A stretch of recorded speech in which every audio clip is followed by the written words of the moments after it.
ವೀಕ್ಷಕರೇ, ಇದೇ ಜುಲೈ 14ನೇ ತಾರೀಕು ಮನ್ನೆತ್ತಿನ ಅಮಾವಾಸ್ಯೆ ದಿನದಂದು ಗಂಡ ಹೆಂಡತಿ ಸೇರಿ ನಾನು ಹೇಳುವಂತಹ ಈ ಪೂಜೆನ ನೀವು ಮಾಡೋದರಿಂದ ನಿಮ್ಮ ಕುಟುಂಬದಲ್ಲಿರುವಂತಹ ಸರ್ವ ಸಮಸ್ಯೆಗಳು ದೂರ ಆಗಿ ಕುಟುಂಬದಲ್ಲಿ ಪ್ರೀತಿ, ವಿಶ್ವಾಸ, ವಾತ್ಸಲ್ಯ ಎಂಬುದು ನೆಲೆಸುತ್ತೆ. ಆ ಪೂಜೆ ಯಾವುದು? ಆ ದಿನ ನೀವು ಯಾವೆಲ್ಲ ಕೆಲಸಗಳು ಮಾಡಬೇಕು? ಪ್ರತಿಯೊಂದು ಸಹ ನಿಮಗೆ ತಿಳಿಸಿಕೊಡ್ತೇನಂತೆ. ಈ ವಿಡಿಯೋಗೆ ಒಂದು ಲೈಕ್ ಅನ್ನ ಮಾಡಿ ಮತ್ತು ಓಂ ನಮಃ ಶಿವಾಯ ಅಂತ ಕಮೆಂಟ್ ಅನ್ನ ಮಾಡಿ. ಈ ದಿನ ಗಂಡ ಹೆಂಡತಿ ಸ್ವಲ್ಪ ಬೇಗ ಎದ್ದು ತಣ್ಣೀರಿಂದ ಸ್ನಾನ ಮಾಡಿ ಶುದ್ಧ ಉಡುಪುಗಳನ್ನ ಧರಿಸಿ ಶಿವ ಮತ್ತು ಪಾರ್ವತಿಯ ಪೂಜೆನ ಮಾಡಿ.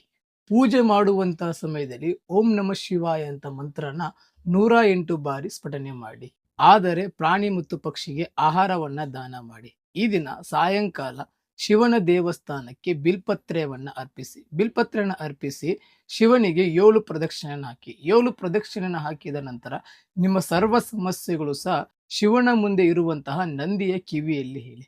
ಈ ರೀತಿಯಾಗಿ ನೀವು ಈ ಅಮಾವಾಸ್ಯೆ ಮಾಡಿದ್ರೆ ನಿಮ್ಮ ಬದುಕಿನಲ್ಲಿ, ನಿಮ್ಮ ಜೀವನದಲ್ಲಿ ಇರುವಂತಹ ಸರ್ವ ಸಮಸ್ಯೆಗಳು ದೂರ ಆಗಿ ನಿಮ್ಮ ಜೀವನದಲ್ಲಿ ಶಿವನ ಒಂದು ಅನುಗ್ರಹದಿಂದ ಎಲ್ಲವೂ ಸಹ ಶುಭ ಫಲ ಎಂಬುದು ಪಡ್ಕೊಂತೀರಾ. ಇಂಥದೇ ಜ್ಯೋತಿಷ್ಯ ಸಂಬಂಧಪಟ್ಟಂತ ಮಾಹಿತಿಗಾಗಿ ನಮ್ಮ ಪೇಜನ್ನು ಫಾಲೋ ಮಾಡ್ಕೊಳ್ಳಿ.